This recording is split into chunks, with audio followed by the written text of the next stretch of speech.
आज हम इस वीडियो में पढ़ने वाले हैं यूरोप में राष्ट्रवाद का निर्माण, किस प्रकार से यूरोप में राष्ट्रवाद का निर्माण हुआ। इससे पहली वीडियो में हमने देखा था लास्ट में क्या था कि फ्रांस में नेपोलियन का शासन आया और उसने अपनी नेपोलियन संहिता लोगों पर अप्लाई की थी। ठीक है, अब हम देखते हैं क्या है यहाँ बात की गई कि मध्य 18वीं सदी मध्य 18वीं सदी में यूरोप जो था, अगर उसके देशों को देखें तो ऐसे राष्ट्र राज्य वो नहीं थे जैसे कि आज हम देख पाते हैं जर्मनी, इटली और स्विट्ज़रलैंड। ठीक है, तो था क्या भाई, वहाँ वो जो है राजशाहियों, डचियों और क्या है कैंटनों में बटे हुए थे। और वहाँ के शासक कैसे थे, बड़े ही निरंकुश शासक थे और बहुत ही निरंकुशता से वो शासन किया करते थे। ठीक है, अब आगे हम देखते हैं वहाँ के लोग भी एकदम से अलग तरीके से रहते थे।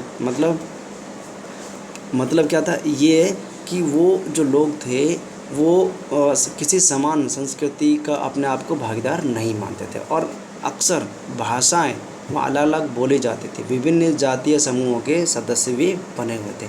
अब किस प्रकार से देखिए दिया गया है, ऑस्ट्रिया हंगरी पर एक शासन करने वाला था हैब्सबर्ग। कौन सा साम्राज्य था, हैब्सबर्ग साम्राज्य। ठीक है, कई अलग अलग क्षेत्रों और जन समूहों को जोड़ जोड़ कर वो बना हुआ था। अब कौन कौन से क्षेत्र थे उसमें भाई, एल्प्स का ट्रोल, ऑस्ट्रिया, सुडेटलैंड ये इलाके थे और साथ में ही बोहेमिया भी था। तो हम बात कर रहे हैं किसकी, हैब्सबर्ग साम्राज्य। किसकी, हैब्सबर्ग साम्राज्य। तो हैब्सबर्ग साम्राज्य किस किस से बना हुआ था भाई, ये बना हुआ था ऑस्ट्रिया, सुडेटलैंड, बोहेमिया, ठीक है, और एल्प्स के टिरोल, इनसे बना हुआ था। अब स्पेशली यहाँ हम बात क्यों कर रहे हैं, क्योंकि यहाँ कुलीन वर्ग रहता था और वो कुलीन वर्ग क्या बोलते थे, उसमें भी जर्मन भाषा बोलते थे। तो यहाँ तक बात समझ में आई। अभी हमने बताया था कि अलग अलग भाषाएं बोलते थे, तो ये पहला उदाहरण यहाँ पर आ गया। चलिए आगे चलते हैं। हैब्सबर्ग साम्राज्य में लोम्बार्डी और वेनिस जैसे इतालवी भाषी प्रांत भी शामिल थे। तो देखिए हैब्सबर्ग साम्राज्य में इसमें अभी हमने वो तो देखी, लोम्बार्डी जगह थी, वेनिस जगह थी। ठीक है, अभी हम देखेंगे इनको तो ये इटली के भाग वहाँ मिलेंगे, इटली में। ठीक है, तो वहाँ इतालवी भाषी यानी वो इतालवी बोलते थे। मैंने बताया ना इटली में मिलेंगे तो इटली के भाग है तो इतालवी भाषी बोलते थे। ठीक है, तो अब देखिए हंगरी में आधे लोग मैग्यार बोलते थे। तो हम ये पढ़ पा रहे हैं कि अलग अलग जगह पर लोग अलग अलग भाषा बोलते थे। तो बात कर रहे हैं किसकी, हंगरी में कौन सी भाषा बोलते थे भाई, मैग्यार भाषा बोलते थे, जबकि बाकी लोग विभिन्न बोलियों का इस्तेमाल करते थे।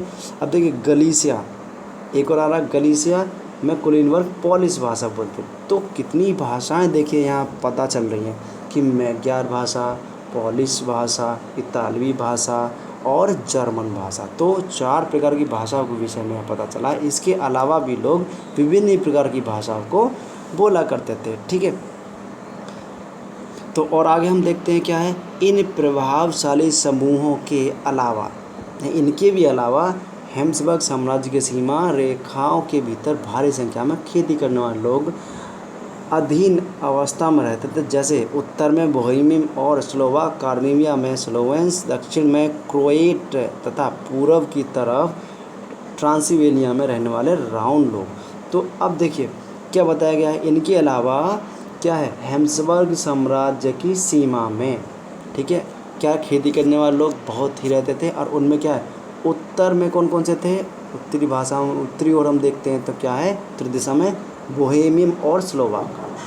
ठीक है, तो हम जैसे बात करते हैं ऐसे, तो हम इधर उत्तरी में कौन रहते हैं, बोहेमियन और स्लोवाक, और कार्नियोला में स्लोवेंस।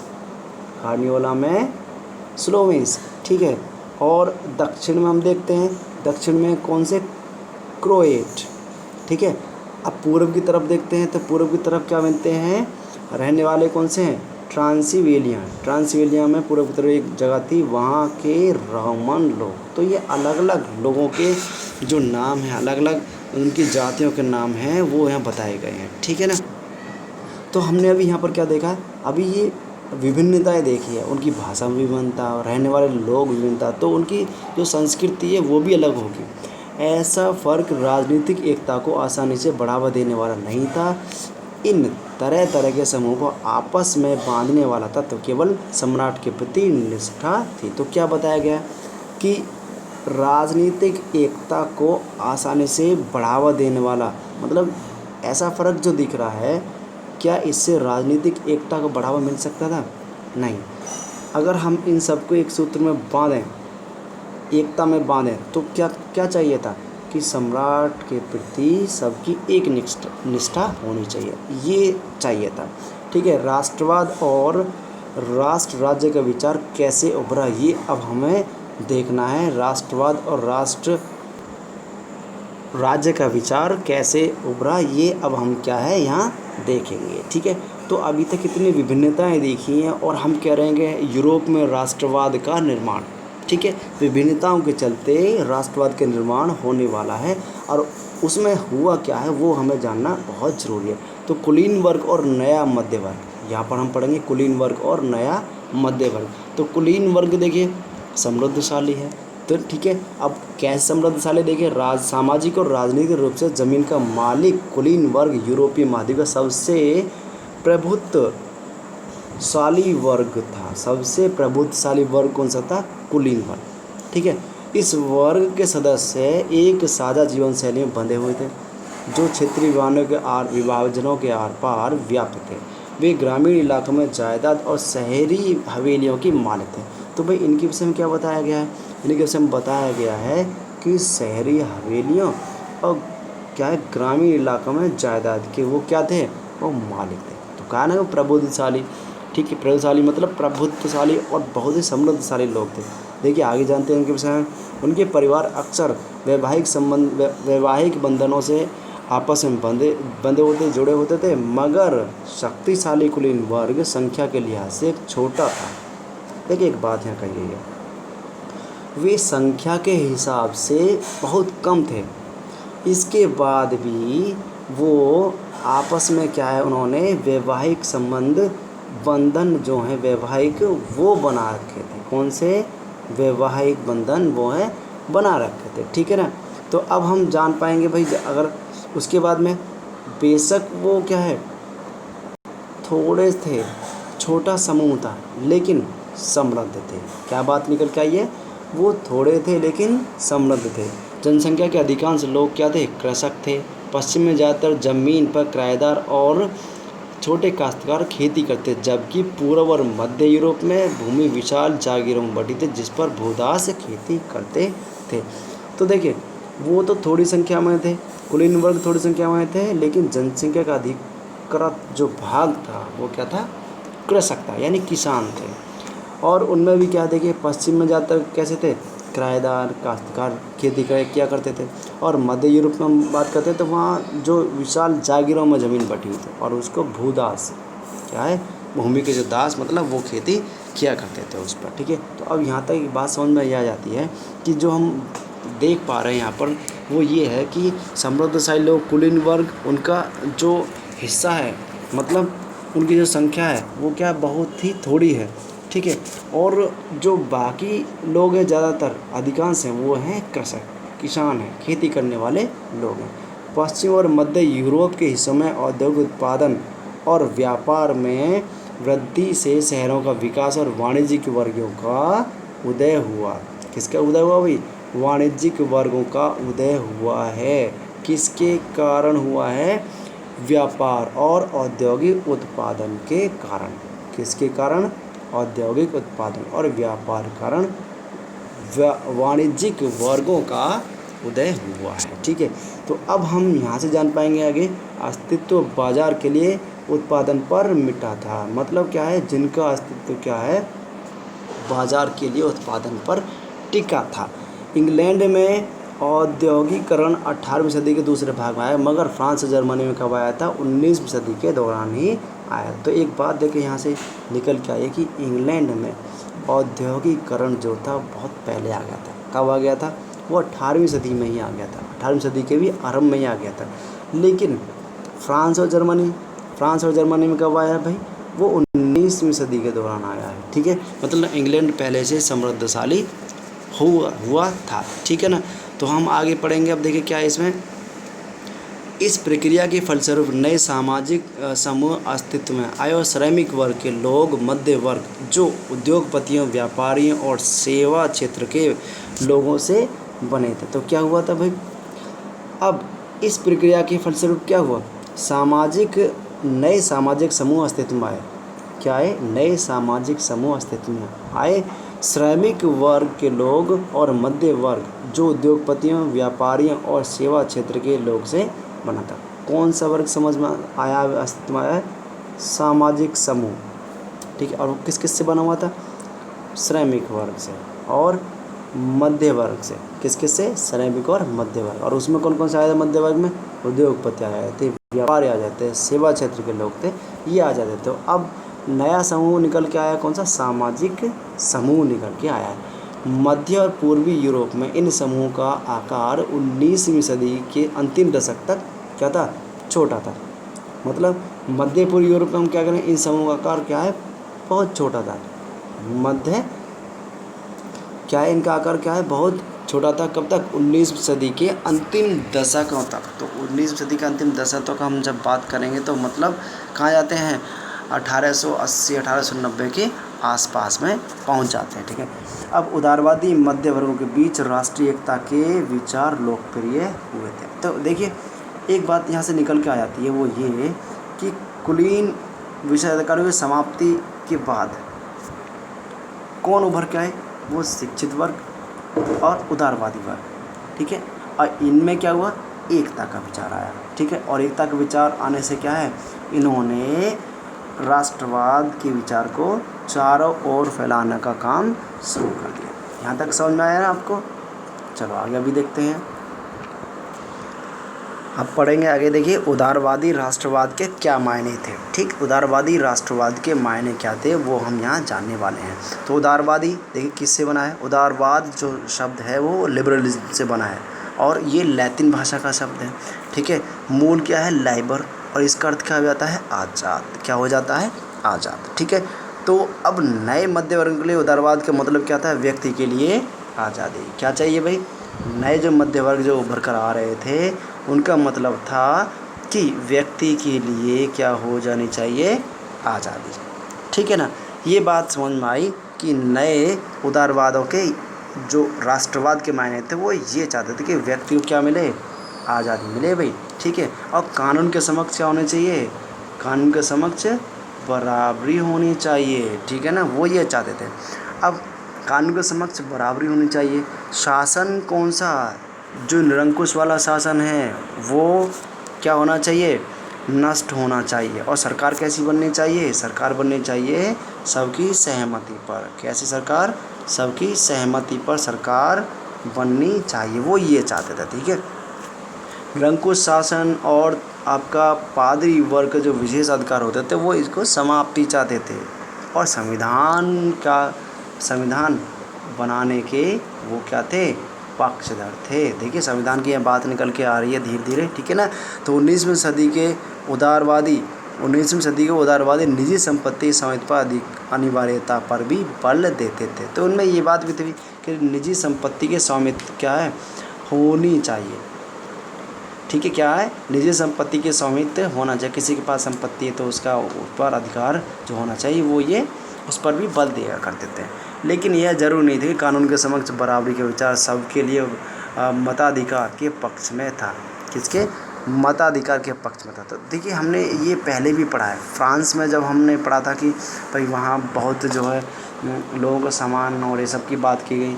ठीक है, समान अधिकार की बात की गई। लेकिन वहाँ एक बात आपने देखी थी कि उस दौरान भी महिला और जो और वर्ग थे, ठीक है, उन्हें यानी संपत्ति विहीन की हम बात कर रहे हैं, संपत्ति विहीन और कौन? महिला, उनको जो राजनीतिक अधिकार दिए नहीं गए थे।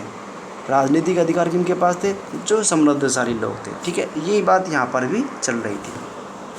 थोड़े समय के लिए जैकोबिन शासन के समय में वयस्कों को क्या है? वयस्क पुरुषों को मताधिकार प्राप्त था, मगर नेपोलियन की संहिता पुनः सीमित मताधिकार पर वापस ले आई।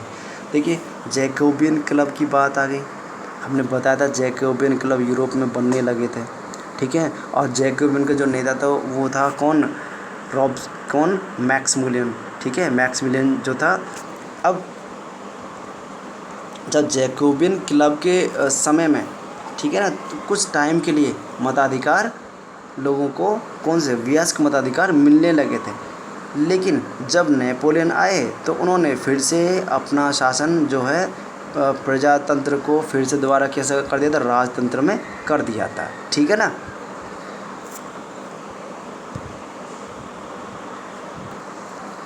महिलाओं को और संपत्ति विहीन पुरुषों के लिए समान जो अधिकारों की जो बात आई, राजनीतिक अधिकारों की जो बात आई थी, वो 20वीं सदी में जब आंदोलन, जो विरोध आंदोलन चलाए गए थे, तब जाकर काफ़ी बात उभरी थी इसके विषय में। ठीक है ना।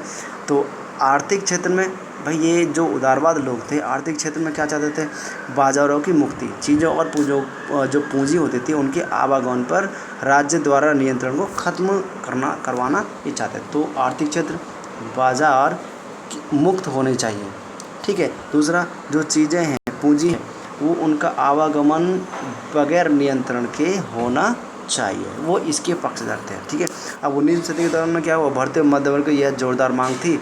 और क्या हुआ, 19वीं सदी के पहले भाग में जर्मन भाषी इलाकों का उदाहरण ले लेते हैं, नेपोलियन के। देखिए इसमें क्या बताया गया था कि मध्य वर्गों की यह जोरदार मांग कौन सी थी भाई, कि इनको बाजार मुक्त होनी चाहिए, पूंजी के आवागमन पर क्या नियंत्रण नहीं होना चाहिए। ठीक है। उदाहरण के लिए दिया गया है जर्मन भाषी इलाके। ठीक, जर्मन भाषी इलाकों में ये सब ज़्यादा मांगें वहाँ रही थी। नेपोलियन के प्रशासनिक कदमों से अनगिनत छोटे प्रदेशों में 39 राज्यों को मिला करके एक बड़ा महासंघ बनाया गया था। देखिए यहाँ पर कितनी बड़ी बात आ गई कि हम जब यूरोप में राष्ट्रवाद के निर्माण हम बात कर रहे हैं, तो उस निर्माण के चलते ही देखिए नेपोलियन के प्रशासनिक कदमों से उसके समय में क्या है, 39 छोटे छोटे 39 छोटे छोटे राज्यों को मिलाकर एक बड़ा राज्य बनाया था। ठीक है। तो अब यहाँ से पता चल रहा है कि हाँ राष्ट्रवाद का निर्माण हो रहा है। इनमें से प्रत्येक की अपनी मुद्रा और नापतोल प्रणाली थी। क्या था भाई, प्रत्येक की अपनी नापतोल प्रणाली थी। 1833 में हेम्सबर्ग से न्यूरेमबर्ग जाकर अपना माल बेचने वाले व्यापारी को 11 सीमा शुल्कों से गुजरना पड़ता था और हर पर क्या है 5% सीमा शुल्क देना पड़ता था। शुल्क अक्सर वस्तुओं या वजन के आकार पर अनुसार लगाया जाता है, जो कि हर क्षेत्र की अपनी नापतोल व्यवस्था थी और हिसाब लगाने में समय लगता था। ठीक है। इन सबों को हटाने के लिए ये सिस्टम उन्होंने एक किया था, मतलब एक जगह से, कहाँ से, न्यूरेमबर्ग और हेम्सबर्ग, क्या है, हैम्बर्ग जर्मनी के भाग है और न्यूरेमबर्ग भी जर्मनी का ही भाग है। अब हम कहाँ से, हैम्बर्ग से लेकर के न्यूरेमबर्ग जब जाते थे तो क्या है, वहाँ लोगों को कितना टैक्स देना पड़ता था हर बार।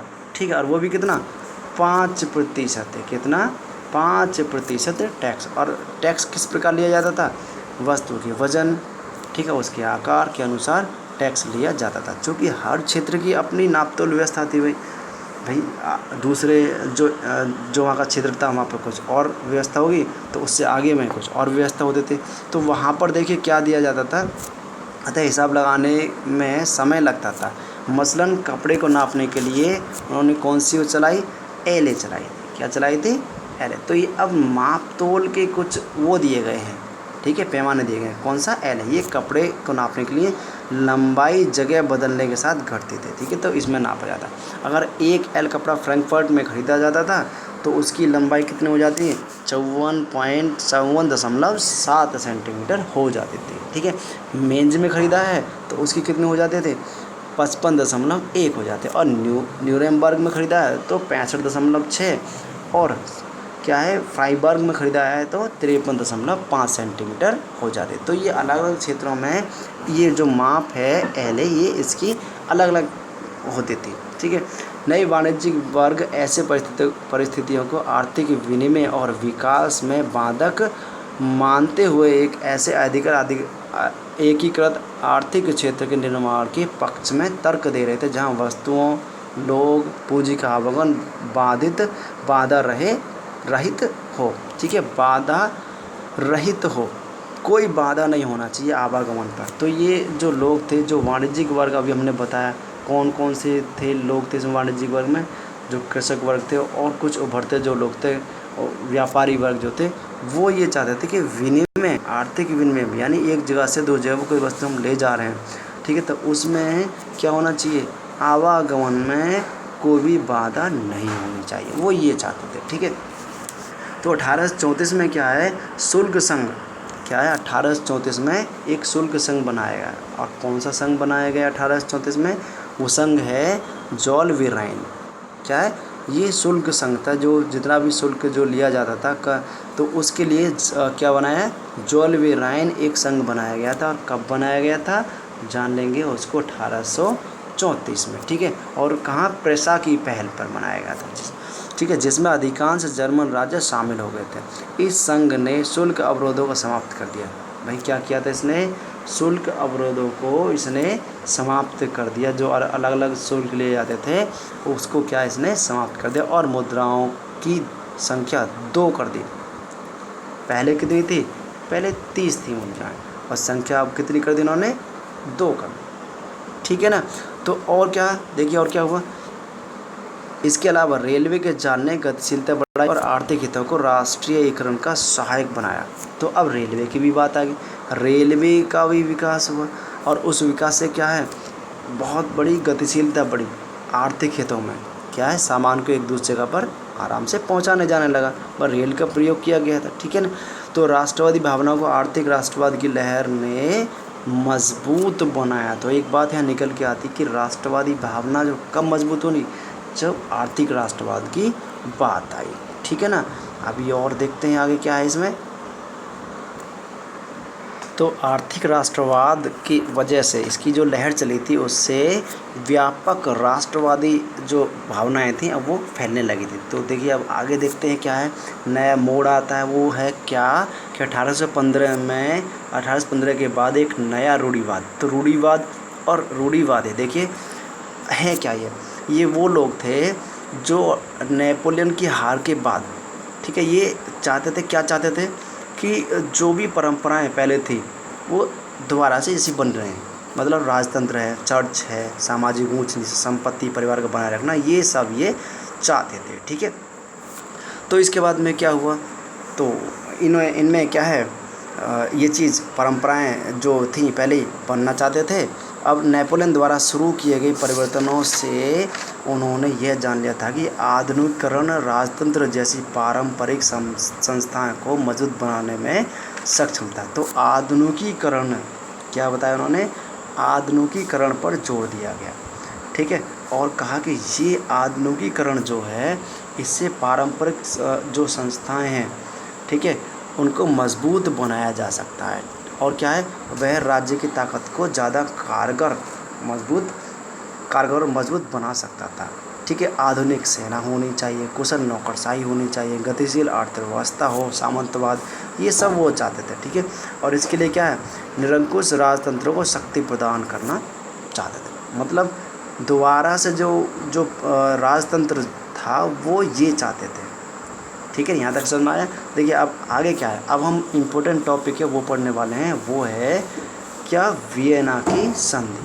क्या, वियना की संधि। अक्सर ये पूछा जाता है वियना की संधि कब हुई है, किस किस के बीच में हुई थी। तो देखिए ये 4 देश दे रखे हैं यहाँ पर यूरोप के, और वो हैं कौन कौन से, ब्रिटेन, रूस, प्रूसिया और ऑस्ट्रिया। ये 1815 में, आप जानते हैं, देखिए नेपोलियन को हराया था इन्होंने।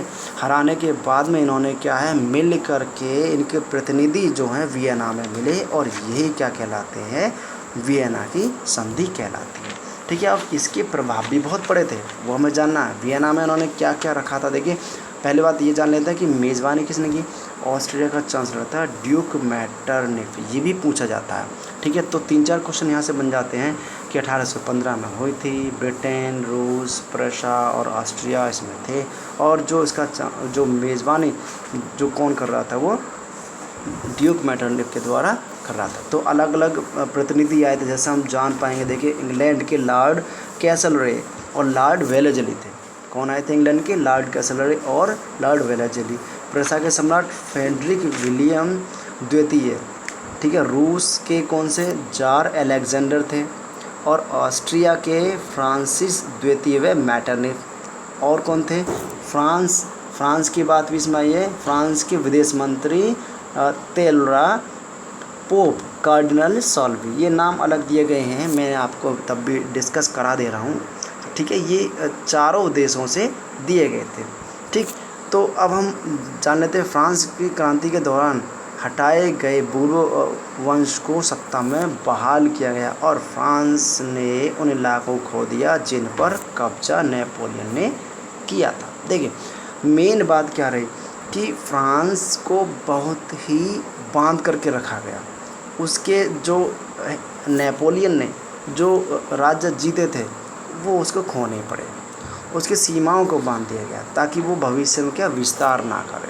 ठीक है, जैसे उत्तर में देखिए क्या दिया गया है, नीदरलैंड का राज्य स्थापित किया गया। उत्तर में किसका, नीदरलैंड का राज्य स्थापित किया गया, उसमें कौन सा था, बेल्जियम।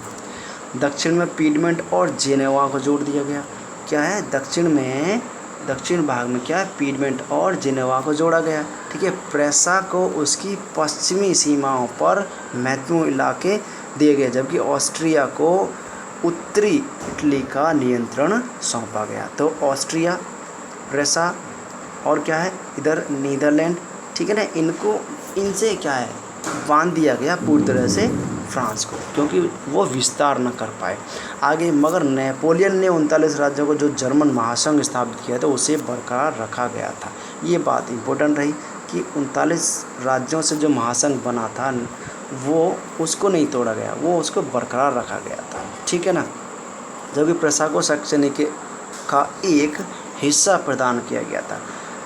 इस सबका मुख्य उद्देश्य उन राजतंत्रों को बहाली करना जिन्हें नेपोलियन ने बर्खास्त कर दिया था। यानी नेपोलियन ने क्या किया था भाई, नेपोलियन ने जगह जगह जो 39 राज्य थे उसमें जो राजा शासन करते थे उनके राजतंत्रों को बहाल सबको मिला करके एक कर दिया। शासन किसका हुआ, नेपोलियन का। ठीक है ना, तो अब साथ ही क्या यूरोप में एक नई रूढ़िवादी व्यवस्था कायम करने का लक्ष्य भी था। तो रूढ़िवादी व्यवस्था शुरू होने लगी। ठीक है, किसके बाद से, वियना संधि के बाद में। और क्या देखिए अब क्या इसके प्रभाव पड़े, व्यवस्थाएं निरंकुश होने लगी। क्या है, व्यवस्थाएं निरंकुश होने लगी। फिर से आलोचना और असहमति बर्दाश्त नहीं करती थी और उन्होंने उन गतिविधियों को दबाना चाहा जो निरंकुश सरकारों की वैधता पर सवाल उठाती थी। ठीक, ज़्यादातर सरकारों ने सेंसरशिप के नियम बनाए। अखबार, किताबों, नाटकों, गीतों व्यक्त उन बातों पर नियंत्रण लगाना था जिनमें फ्रांसीसी क्रांति से जुड़े स्वतंत्रता मुक्ति के विचार झलकते थे। यानी अब इन्होंने फ्रांस को तो मतलब बांध दिया। कोई खबर अखबार या कोई भी खबर, क्या कहते हैं, जो किताबें हैं उनके ऊपर जो नाटक है, कुछ भी वो नहीं चाहते कि ऐसा कुछ हो, लोगों को उसके विषय में कुछ पता चले। फ्रांसीसी क्रांति की स्मृति उदारवादियों को लगातार प्रेरित कर रही थी, लेकिन इसके बाद भी उदारवादी थे। देखिए ये तो रूढ़िवादी हैं, अब बात किसकी आ रही है, उदारवादी की। तो उदारवादियों को फ्रांसीसी जो क्रांति है वो बहुत ही प्रेरित कर रही थी और नई रूढ़िवादी व्यवस्था के आलोचक उदारवादी राष्ट्रवादी के द्वारा उठाया गया एक मुद्दा कौन सा था, प्रेस की आज़ादी। तो क्या ये चाहते थे भाई, जो उदारवादी जो लोग थे वो ये चाहते थे कि प्रेस की आज़ादी होनी चाहिए। वो क्यों चाहते थे इसको, वो इसलिए चाहते थे कि जिससे लोगों को फ्रांस क्रांति के विषय में पता चल जाए। ठीक है ना, देखिए आगे क्या, तो एक मुख्य मुद्दा यहाँ पर आ गया, प्रेस की आज़ादी वो लोग चाहते थे। तो इसके बाद में क्या है, अब टकराव किस में चल रहा है, उदारवादी और किस में, रूढ़िवादियों में। तो अब हम चलेंगे उदारवादियों में, यहाँ पर कुछ क्रांतिकारी कुछ नाम आएंगे, उन क्रांतिकारियों के नाम देके पता करेंगे। उनमें मुख्य नाम जो आ जाता है वो आ जाता है, एक महाशय यहाँ पर थे, वो थे जूसेपे मैत्सोनी और ये थे इटली के, कहाँ के थे, जूसेपे मैत्सोनी।